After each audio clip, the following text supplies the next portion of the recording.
pigmen, dogmen, walrus men, lizard men. Oh my.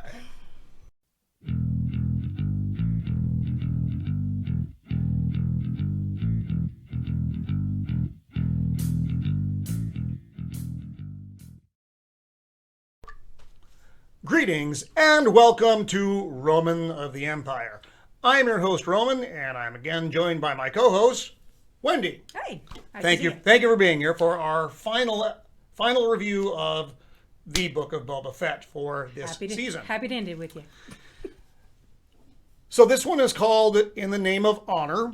Fine. It was directed by it was written by Jon Favreau, who wrote the entire series. Some episodes far better than others, and directed by Robert Rodriguez. So you had a bunch of trade-offs on the directors this round. I think Robert Rodriguez is a decent director. And as we have said with these last really many episodes, there's not a lot we can talk about without spoilers. But what I'm going to lead with, and I think you felt pretty much the same way I did, this wasn't as good as the last two episodes. Yes, we went back to watching the Book of Boba Fett instead of The Mandalorian. So it wasn't terrible. No. It was okay. Frankly, though, you don't want your season finale to be okay. It got overshadowed by the last two episodes by a long shot. A lot. So if you haven't seen it yet, going into it, the bar is set much lower for this episode. So there literally were no wow moments in this where you're like, okay. There were some the almost moments you're like, they could have been. They had a strong lead coming out of the last couple, and I think they wasted that momentum and didn't do things that could have made this a much better episode. Yeah, they definitely missed the mark. I'm going to go with that. They did. You definitely, the whole thing is a spoiler, so yeah, you definitely. All right, so run away. From this point forward, you've had your warning. We're going into the land of spoilers.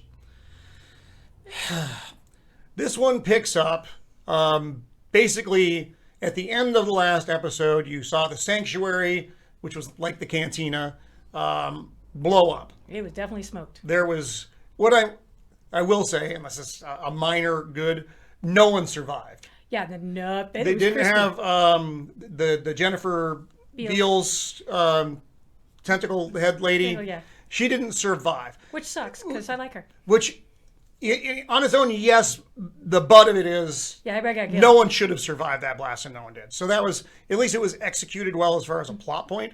So Boba and Fennec and part of the Vespa gang are back at the sanctuary, basically surveying the damage. They were almost useful at some point. They were almost useful. I still hated every moment the Vespa gang was in this. It was like millennials ride mopeds. That's where we're at. Still. No, the mopeds are back in this episode. It wasn't even just the members of the Vespa gang are back. The mopeds are back. Mm-hmm. And that hurts my soul. Yeah, it did. So I actually felt your soul when I was watching it the first time. You could hear it dying. I did. I heard Roman go, ah. Oh. So Boba sees this. He's like, we're at war. Well, no shit, Boba. Thanks for the input. And he wants to go back to what used to be Jabba's palace to hold up until they can pull their shit together. It is a fortress. But the millennial Vespa gang want to stay there because it's closer to the people. Can't just abandon the people and go hide in this fortress. We could have brought the people with us. Yes, you probably could. It is most aspects. It's a lot of people who we never see. Apparently, the giant unoccupied town of hiding the entire time because I didn't see them in the very opening things when he was inspecting. But Boba caves to the arguments like the weak lesson to Boba Fett that we have become accustomed to, and they decide to stay there. Cool. Mando. I know. I'm sorry. I'm sorry. I think I'm missing something. It doesn't matter. It doesn't. Cad Bane goes back to the Pikes, and basically he reports his success at scaring off the people. Yeah, shooting. What was the? God, I've lost the name here. The sheriff. Cobb Vanth. Yep. The marshal. He gunned him down. He thinks everything's fine as far as on his end, and at this point, he does point out that he thinks Boba has Tusken allies, and they reveal that it was not the stupid Sandpiper game; it was them, which we knew all along. Me and you talked about it. We're like, they're just henchmen. Yeah, whatever. And so it wasn't. They had left the marking of the biker gang basically as set him up to frame them. So Boba is going to attack them, which he did, and they figure Boba considers this a closed matter, which at this point he does. It was. Yeah. So Mando goes back to he actually comes to the sanctuary as well. He did. And he's like, Boba's like, are you going to get people? And Mando's like, I think so. Even though, frankly, at the end of that conversation, I didn't feel that Mando and Cobb Vanth he didn't have a super had thumbs up. Yeah, that it wasn't exchange. a high five, bro. It was more of a like, I'll do my best, which doesn't really mean a whole lot when you're trying to build, an army, which still wasn't. He was that definitely many. counting chickens before they hatched. Yes. But what of course Mando doesn't realize that Cobb Vanth got gunned down by Cad Bane. So these are just bits of knowledge he doesn't have. An X-wing lands. So you see the X-wing coming in. There's pretty much only one X-wing you care about at this point. There are the other ones that are out there. The cute little shopper they made. The New Republic folk, but it lands at. Pele Motto, that's the mechanic lady, in her repair bay, her hangar bay on Tatooine. She thinks it's a cop raid. She thinks it's a raid. She thinks it's a raid because she doesn't have a license. Yes, which it's legit. It's a legit concern. And she was actually one of the highlights of this episode. She's funny. I like her character. I really she's full of energy. There's not really a reason to dislike her. She's a likable character. But you see R2 there, so it's not just the local fuzz showing up to check your papers. And the cockpit of the X-Wing opens to reveal nada. Grogu. It's fine. It's fine. At first it was empty. Then you saw his little ears pop out. The problem I have, and this is where we talked about this. Yeah. The episode falls flat. I wanted Luke in the cockpit. Who sends a child unescorted? I mean, can Ahsoka get somebody? Can an adult, a big person, an alive Jedi escort a child through space? Luke would have been my A list. Ahsoka would have been the B list, and that would have been fine. That'd be cool. I like Ahsoka. I would have loved to have seen Jedi action. You could have flown him in with Land of the Millennium Falcon and Han Solo. Instead, you got Grogu, which is adorable, but it lacks. It just, and also there's a lot of other stuff going on. So him showing up at this moment, there's a lot of things happening already. It loses the impact that it could have had. Yeah. So they definitely missed the emotional connection mark right there. So the mechanic lady tells Grogu that Mando's off doing shit with Boba. Basically, he's not there. She feeds him his worms. He's happy. And he eats worms. And that scene is fine. So back at the sanctuary, Fennec is monologuing, basically giving you the narrative on everything that's going on.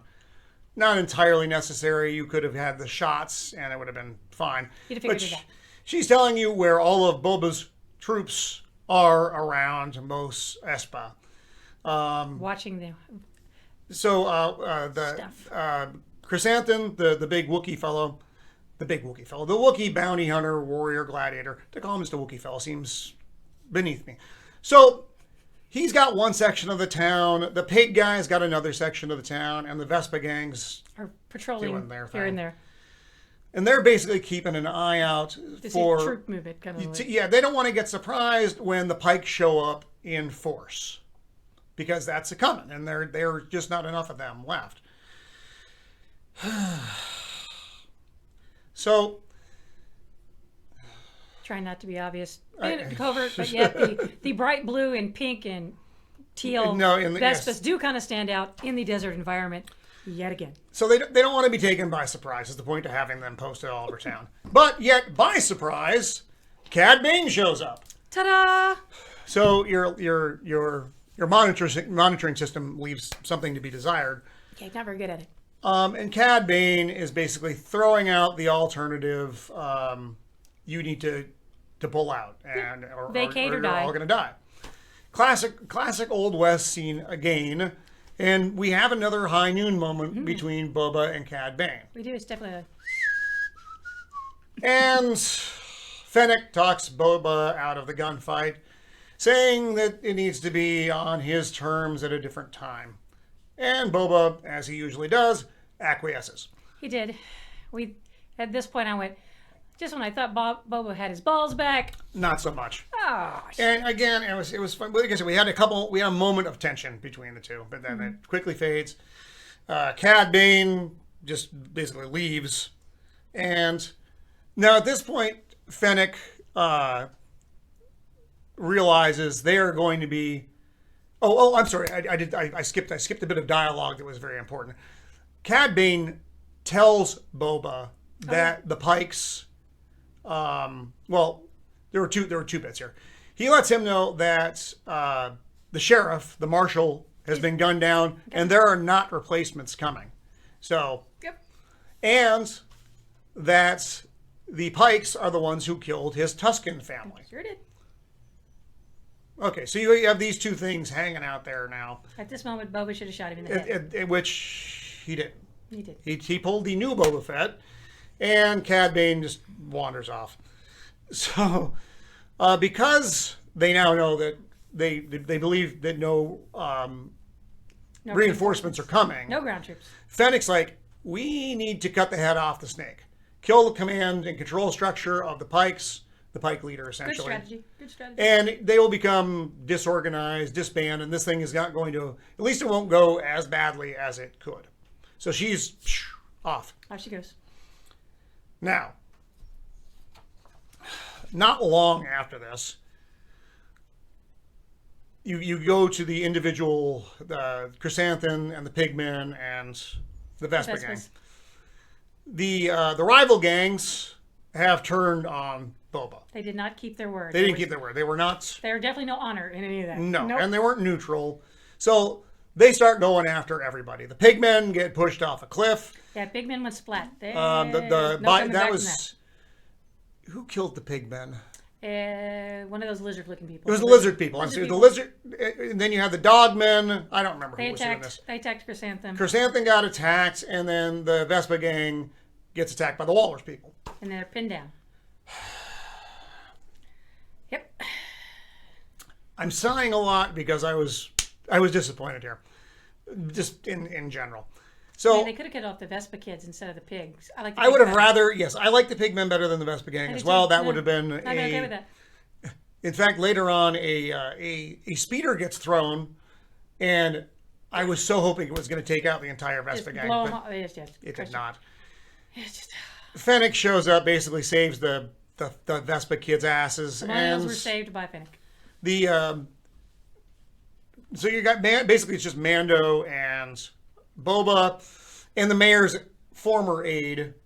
Yeah, the little butt kiss guy. The annoying guy, held up in the sanctuary. Yep. Now the Pikes show up. In some numbers. Yep, some numbers. Boba and Mando are discussing the best way to attack the situation, yeah. Either you wait for them to come to you or you go out guns a-blazing. And then the mayor's aide offers a third option, which I didn't understand at first. Yeah, but it did work out. But it did work out because Boba... he wrote his declaration. Like, yes, of what he... His terms were written. And after he had turned down a negotiation with Cad Bane, I was like, this is a complete reversal. Yeah. What's he doing? Then I understood what he was doing. So the mayor's aide with the tentacle heads goes out, and he's talking to the head of the Pike group, not the leader of the Pikes, but in charge of this particular detail. And whilst this is going on, Boba and Mando actually do Mando things. They use their jetpacks, and they come in. They have an aerial advantage, and they start gunning away at the pikes. Pew everywhere. The only problem is there are a lot of. There's quite a few. They're just outnumbered, and they come down to the ground, and they're all guns and blazing. And what I liked about the scene was it was reminiscent to me of Butch Cassidy and the Sundance Kid. I thought it was a good scene. You had that old West hold up out, you're outnumbered, but doing your thing anyway. And that was just it was cool to see them in action together. Saw how well the Beskar works. Yeah, they got without quite a few times. that armor. There's a lot of ting going dead. on. Ting, ting, ting. Okay, so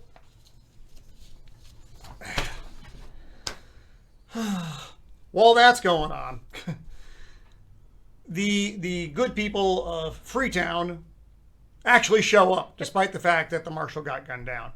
And so they plow down several of the pikes. Tactically, I think they could have done this a lot better. Yep.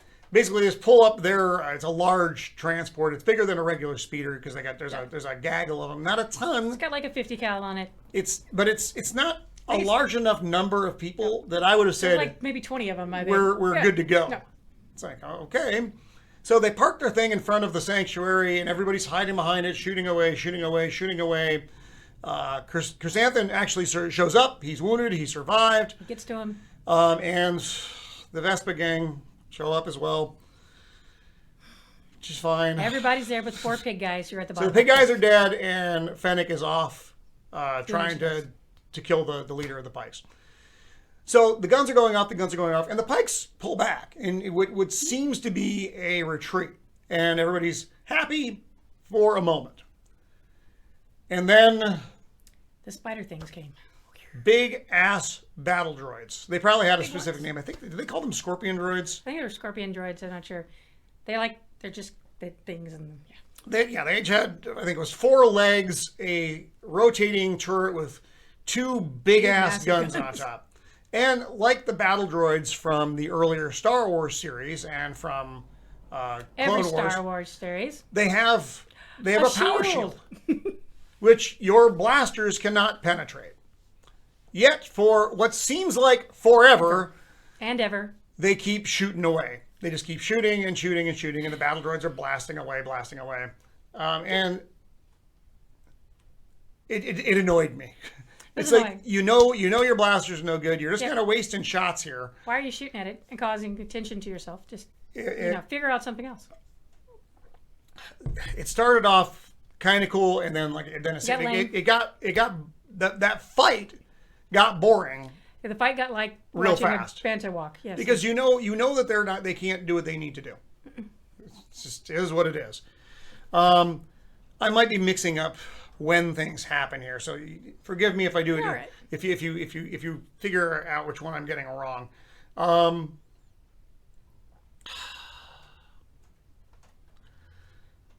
Pele shows up with Grogu. Not yet. No, she should have. He was with her. And this reunion takes place amongst the firefight. So, again, the emotional impact of the reunion She lifts up the blanket. Is lost. And there's the baby. Because there's just all this other shit going on around. Oh, God. Mm-hmm. So, the battle droids, the group's split up. Boba and Mando run in one direction, and the Vespa gang and the Freetown folk they were trying to draw the battle droids away from them. Yeah. So you have the two groups. Boba flies off to get help. He's like, I'm gonna go get help. And Mando's like, okay, I got it. Here we go. So shoot. Nothing's happening because they have shields. We have shields. I wasn't there. I didn't write the episode. But as a viewer of the episode, I think we were all thinking the same thing. What are you doing? Yeah, it's not going well. So, Boba returns. He does. Riding on the baby. His Rancor. It's adorable. It's adorable as a Rancor can be. I think it's a cute little Rancor. He's riding him like his own little pony there. So this does give them a at least that much of an It advantage. takes a lot to take one down. So taking out those droids still, even with the Rancor, because of that shield, the Rancor ends up being able to damage the shield, allowing Boba to, or not Boba, I'm sorry, Mando came in. to pass through the damage area. Bring out the Darksaber. Bring out the Darksaber, hacks off a gun, and then shoves it through the thing's eyeball. but it's still moving around. It's still kind of pissed off, even though it's blind and missing a gun. And its shield is fully collapsed at this point, though. And Mando's about to get stepped on, and Grogu basically does his force thing and pulls a part out. The thing falls down, and the Rancor. The force is still strong with that. The Rancor does his Rancor thing and tears apart. So it's a nice assist from Grogu to the Rancor, and that one's obviously the down. adults can't handle it. The babies are now enjoying. Yes, the children are saving the day. Oh, where are we here? Oh, Rancor killed one. So now Cad Bane shows up.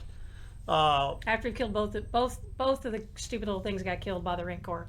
And, yes, I'm sorry. The Rancor goes and kills the other battle droid. Yeah. I want to say there's a lot more that happens in there, but there's not. People freak out because there's a baby Rancor running loose, but other than that. So Cad Bane shows up again though, and this also annoyed me.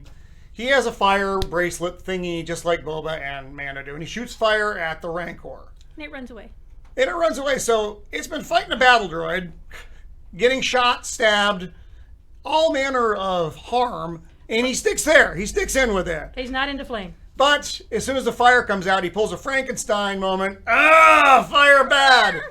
And throws Boba off. Basically bucks him like a horse like or some steer. He's like Frankenstein. He's just not into And the Rancor just runs off, leaving Boba on the ground, and Cad Bane is there. You get another high noon moment. We do. And again... This should be it. Yes, let's do this. And again, Boba gets his ass kicked, though. He starts off, because he's known him, like they have the whole dialogue. Yes.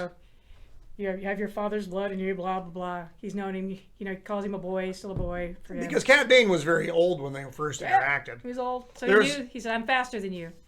And Boba, of course, insults and calls him an old man. And then proceeds to get his ass handed to him. He got shot, three, 4 times. At least he got shot several times. So he's on the ground. Enough for him to walk up on him. Cad Bane walks up, kicks his helmet off. Boba's laying there. And he pulls a Tusken move. He does. He pulls out his little Tusken thing. Beep, yep. beep, beep. What are those sticks called? I can't remember. I don't remember either. I don't remember. Because I don't care. So he takes the stick out, knocks Cad Bane over. Cad Bane says something, and Boba kills him. Shoves his little stick right in his chest.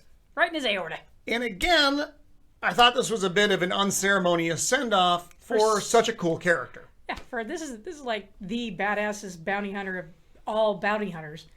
And he gets taken out by a stick. Gets knocked over and stabbed with a stick. That pretty much sums up the episode, honestly, but knocked over and stabbed with a stick. So now the Rancor is going all King Kong. He's scared. He's a baby. He's like... Which was both funny and not, because... Why are you shooting this poor little thing? Now the allies have turned on the Rancor because he's rampaging. And Baby Yoda... I'm sorry, Grogu... Baby Yoda, you know what I'm talking about. Comes up, does the Jedi thing, and basically... Puts him to sleep. And of course, and then that drains his power, so he lays down right next to the Rancor. It's quite after he petted him. It was petted him. A nice, cute moment. And all the babies took a nap.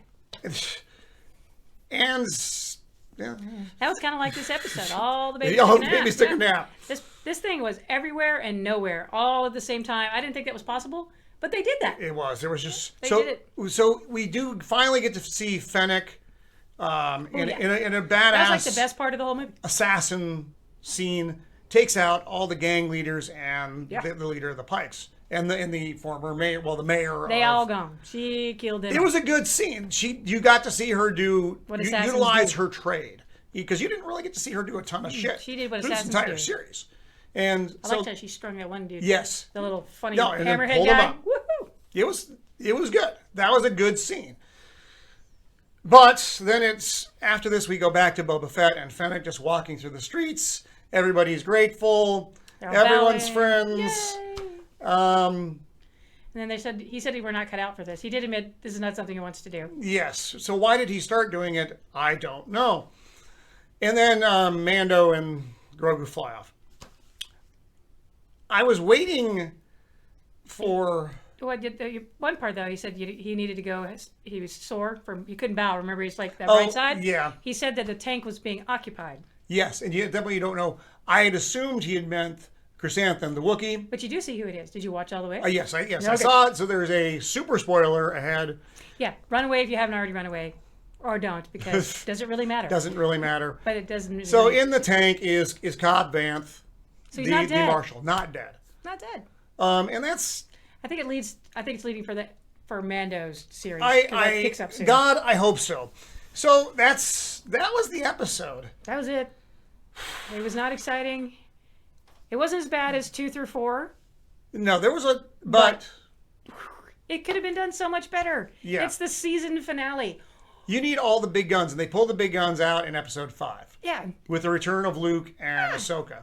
And you need something like cliffhanger to hang on, leaving us wanting to see the next one. No, and you didn't. Just showing the Marshal. Get that. It was just showing the Marshal in the tank is not something that is exciting me. No, that's really not much of a cliffhanger. Honestly, they could have showed that earlier, and it would have been okay. Would have been that okay? Because that wasn't a wow moment. There were no wow moments. No wows at all. Quite honestly, at the end of the previous episode, I assumed, and this is going to say, I assumed Grogu was going to go back. Yeah, I kind of figured the baby was going to go back just from the way he was training, and yeah, you knew he wasn't cut out to be a Jedi. No. He was already too attached to Mando, and that's bad. Yeah, and he couldn't break that friendship. I mean, I was happy to see Mando and Grogu back together. Again, though, it lost the emotional impact I thought that it could have had. They could have done it so much better. Their reunion should have been way better. And again, he should have been escorted by a live Jedi. You had to explain why he's there. Yes. Why? Otherwise, you're leaving it to R2 to explain it to everybody. Yeah. Because. And if you told old Scatterbrain girl there, I love her, but she's probably not going to tell you all the info. No, and Mando and Grogu, for all their tight bond, still can't communicate the way that Luke could or that Ahsoka could. They don't have. He hasn't developed language skills the telepathy, yet. And he hasn't developed language skills. So that's the only way they could do it, and Mando can't do that. So basically, we're back to where we were with Grogu, who's still going to far outlive Mando. Everyone. Mando is, how old do we say Mando is if we were a guesstimate? 30s, late 40s? 30s, early 40s. Yep. The baby's 50 and he can live to be like 1,000 so years he's old. far older than Mando he's as like it 2. is. So it's not like Mando's going to be able to take care of him forever. Someone's going to have to take over. I mean, it would have been, this is just from a pragmatic standpoint, not an emotional one. It would have been better for him to stay with Luke. I don't know how old Ahsoka's people can be. She aged pretty well. She aged pretty well because she knew Luke as a child. So. Right, so she is in her 50s or 60s. She's up there. But, she's holding up. Yeah, because she knew, her and Anakin were buddies. They trained, yeah. She was younger, like I said, so she was probably in her late teens when she ended up with Anakin. But still, there's a big age gap. Anyway, Mando's gonna grow old and die before Grogu hits his 5th year of. Or he's even a teenager. I digress, though. The cutest thing about the whole in the movie was when they were running off and the baby kept wanting to go to light speed. Yes. Tapping into the glass. Hey, not again, no. And then he. Because they had a lot of those good moments in The Mandalorian where cute little things that he does. Yeah. Where Grogu is clearly annoying him, and he's like, "All right," and he just gives in because he's a kid. He's liking his terrible too, so he's just doing his thing. Yeah. But we go back. There was a lot of missed opportunity here. So much missed opportunity. The Luke moment, the Ahsoka moment, bringing in someone else to. We talked about it a little bit. I talked about it with my son Jake of the Empire earlier. They could have brought in the Falcon in the midst of that battle. Dropped it in. And guns a-blazing, it lands, out come Han and Chewie. Hey, Luke said you needed some reinforcements. Because they're not that far removed at this point. We're only 5 years past. Luke is still much younger. Ben doesn't even exist yet. Kylo Ren. So all this could have happened. You could have used another legacy character. Yes, it's nostalgia bait, but... Hell, we could have Obi-Wan could have showed up. I don't Maybe know. Obi-Wan could have shown up. That's 100% accurate. know. If I'm not mistaken, he's on Tatooine right now, watching over baby Luke or young Luke. Luke is 5 at this point. At the end of Luke's not 5. No, I'm sorry. His ghost. I lost my mind there. No, yes, remember, I'm sorry. He's full Jedi now. He's a master. My bad. That would have been cool. I mixed up my timelines. You can throw fruit at your screens. But Obi could have showed up as like a guide. Something, anything that literally brought something to that episode. Any legacy something would have been better than the nothing that we got. Okay. Seeing R2 is fine, but seeing R2 is not seeing Luke. I love R2, but he's not out there. He didn't stay. He just dropped off the baby and hauled ass. So it wasn't a terrible episode. It wasn't a good season finale though. It was a horrible season finale. There's nothing leaving you wanting for next season except just go, will there be a next season and will it suck horribly? Yeah, because we've talked about this before. Favreau doesn't write Boba Fett. It's like he loses his penmanship. All of a sudden, his creativity stops. It's like Boba Fett he looks like our current guy, where he's not. Yeah, well, he's just not with it. He's not with it. The lights are on. Someone's home, but it takes him like 30 minutes to shuffle to the door. It is not good. Whatever he's done with the Boba character, he has no passion in creating Boba. Not an ounce. They found a way to make Boba Fett boring. Lame. How did you make Boba Fett lame? What the? Even Mando couldn't save the episode. Not this episode. No, there wasn't enough. That when they interacted him, it was like some dude that's got Alzheimer's that's hanging out and got armor. It is not good. I don't know what happened to John, but I don't know what he's doing. Is he deliberately trying to destroy Boba Fett? I don't know why he would want to do that. Fett? I don't know. I hope they don't make another season. I know it sounds crappy, but I hope they don't. I hope he can show up as a guest on an episode. He works far better as a guest than he does as a primary. Yeah, maybe we'll see him in the Mandos coming up series. Yeah, that's it. That would be fine. And let's hope for that. Maybe we'll go with him back to Mandalore. That would be cool. Maybe he will. Because when you can look down. Oh, that's true. There could be. He could do that. I mean, and that would be fine cool. because the world of the Mandalorian is more interesting than the world of Boba Fett, even though it is the same universe. Same thing. Well, he looked at the end and said they were not cut out for this, and then he looks at the Vespa gang and Chrysanthemum. So my feeling is next season, if they have a season, Finnick and him turn over control to the two yahoos, the big Wookiee and the Vespa gang. The Wookiee and the children. The Wookiee and the children are going to run the planet, and then they're going to go take off and do Mandalorian, Boba Fett, bounty hunting, go kill people things. What they do. I hope that something. And then hopefully Finnick will pull his balls out of her sack, give them back to him, and then they both can go kill a whole bunch of stuff. Yeah. That's my hope. I don't know. I could be great. And that's where we end this season 1 of the Book of Boba Fett. We're sorry. We didn't write it. With a sigh. So, thank you for reviewing this series with me. Thanks for having me. It's fun. It's been fun. We'll have to find something new. Well, the Mando should be coming back on soon. So we have the Mandalorian, which is coming. We have the Obi-Wan series, which I don't know when they're going to release. And I hope they don't destroy Obi-Wan. Oh, good Lord. Yes. Ahsoka's going to have her own thing. I'm down with that. Please don't screw her up either. There's just so many things, so many opportunities for them not to screw up a character. But I love characters. Please don't pick a lame character and do that with them. But don't take the people our age, the ones, who in 1977 when we all started watching Star Wars, when we were children who loved this series, please stop effing it up for us. Please. For the love of Jesus. Stop. So that is it for this episode of Roman of the Empire. Thank you, Wendy. You're welcome. Boy, it was a lot. We're signing off. Be kind.